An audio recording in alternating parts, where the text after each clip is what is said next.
The Diamond Jubilee is another variation of the double wedding ring quilt block. This is the Diamond Jubilee, and we have a traditional double wedding ring here. We've got the same centerpiece and also the squares, but the arcs and the melon are different from the double wedding ring to the Diamond Jubilee. In the double wedding ring, we've got a diamond shape and then pieced or else a solid arc. And with the Diamond Jubilee, we have a diamond inset here in place of the melon, and then two arcs that are shaped a little bit different, curved on one side and diamond shaped on the other side in order to piece in with the diamond. In order to make the Diamond Jubilee, we're using the Easy Quilting Diamond Jubilee template set, and we're also going to need part of the double wedding ring template set by Easy Quilting. In this case, we're just going to need the main template that allows us to cut the center and also the squares. And you'll see very quickly how easy this is to put together.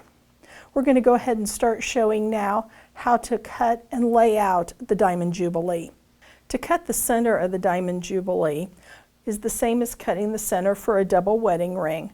We start out with a 10 1/4 inch square, and using the double wedding ring template, we're going to line it up on one cut edge of the square with the black line on the template, and we're going to trim out these arcs. And rotating our square, we're going to continue to make cuts all the way around, trimming out the arc on each side.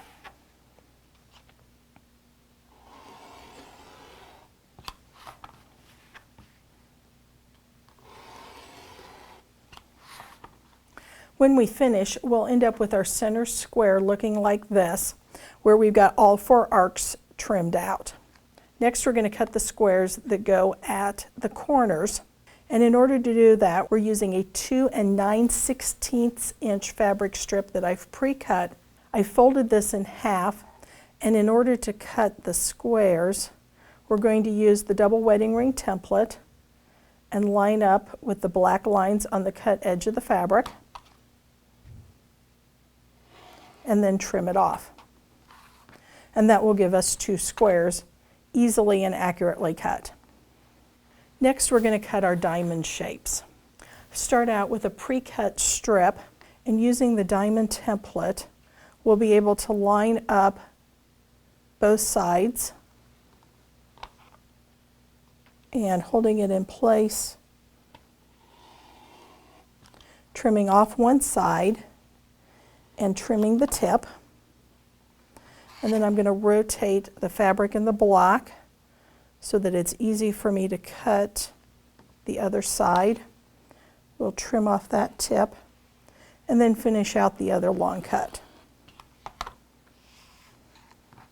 And that gives us one of the diamonds for the Diamond Jubilee block. And to continue cutting them, we'll just continue down on our strip of fabric.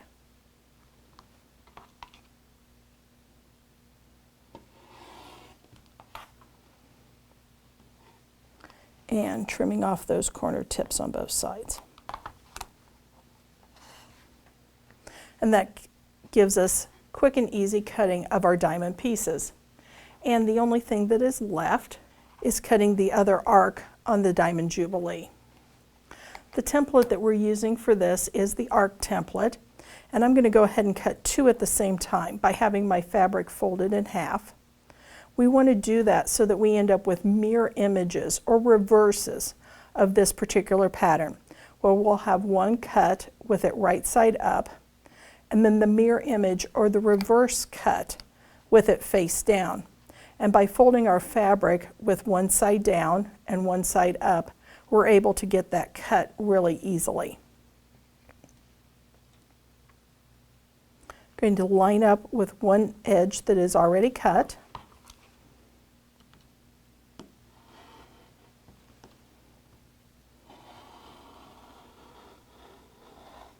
And then just trim around the template and spin it around, line all of the edges back up, and then trim off the final side.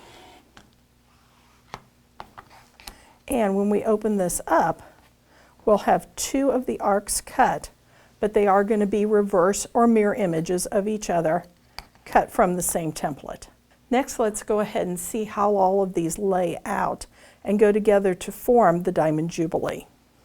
In order to form the arced piece, we start out with the diamond, and then we're going to be using reverse arcs so that they're mirror images of each other, and positioning them in place.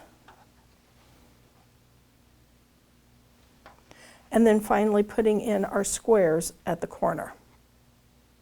And then next we'll go ahead and assemble the block. As we're assembling the block and as you're looking at it, you will notice that we are going to have to use a set-in seam in order to put the sections together. The first step in assembling the block is to sew one arc onto one side of the diamond, sew another arc onto the other side, and then using a set-in seam to go ahead and finish this third and final seam. Set-in seams are also frequently referred to as Y seams, and you can see that by the Y that is formed right here. To finish assembling the arc, we're going to sew the squares onto each end of these arcs, which will then give us the 3 units that we're going to piece together on the other side. First sewing on this, then we'll sew on this piece, and then our final seam will be that inset seam to finish out the Y on the other side of the arc. When we get done sewing our arcs together, our final step will be then to sew it to the center of the block. As you're making a quilt using this pattern, you're going to want to pay attention to how the quilt instructions are written, as it will tell you which arcs to sew on in order to form rows so that you can assemble the quilt more easily. The Diamond Jubilee is a very beautiful block that I wasn't familiar with, and I found it really easy and quick to make using Easy Quilting's Diamond Jubilee templates. Coupling those with the Easy Quilting double wedding ring template. It was a really quick and easy block to make that was very accurate, and I see lots of possibilities for designing another quilt made with these templates. I hope you have as much fun as I did working with the Diamond Jubilee templates and the double wedding ring from Easy Quilting as I did.